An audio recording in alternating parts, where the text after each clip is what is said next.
everyone, RR&R Reviews here. Once again, taking you on another figure journey with Storm Arena Alpha 3 Ken. This is a New York Comic Con exclusive in his yellow colors from the game, and I'm a huge fan right out of the gate. I'm a huge fan of this packaging style.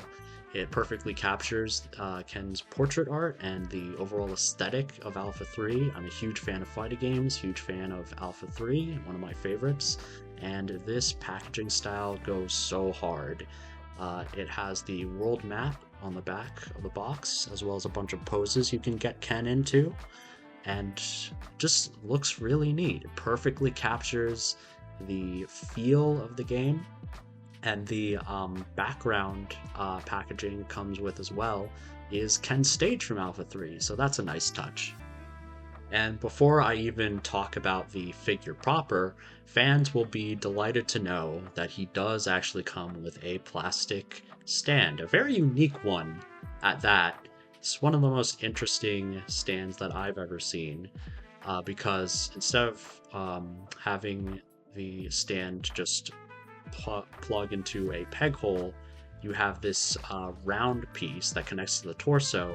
Then you connect that solid plastic piece onto this little opening on the stand itself.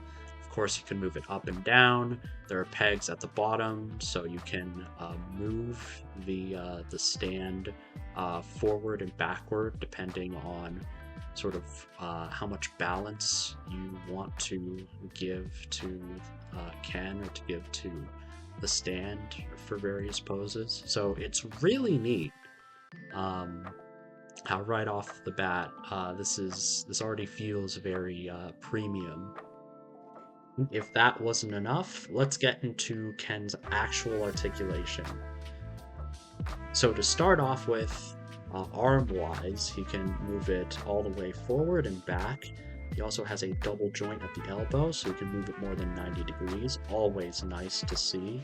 Can rotate his wrists 360 degrees. Always good, always nice.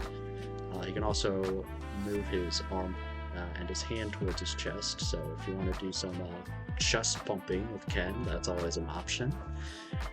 So legs, move that far forward, then move that far back, and move that far to the side. His outfit kind of impedes movement a little bit, and there is supposed to be a cut at the thigh, so it rotates, but my copy has them be very stiff.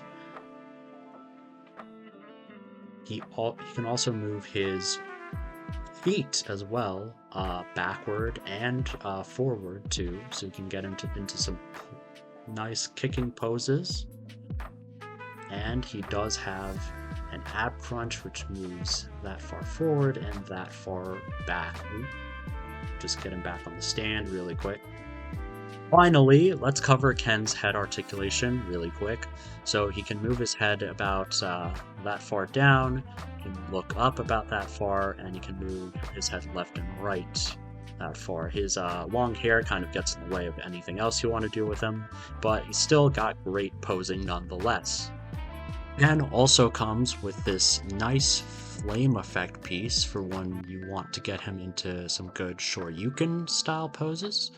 Really all you have to do is attach it onto his closed fist hand, like so, and there you go. And all you just need to do is adjust his legs and his arms. You can get him into a pretty decent Shoryuken pose, like so.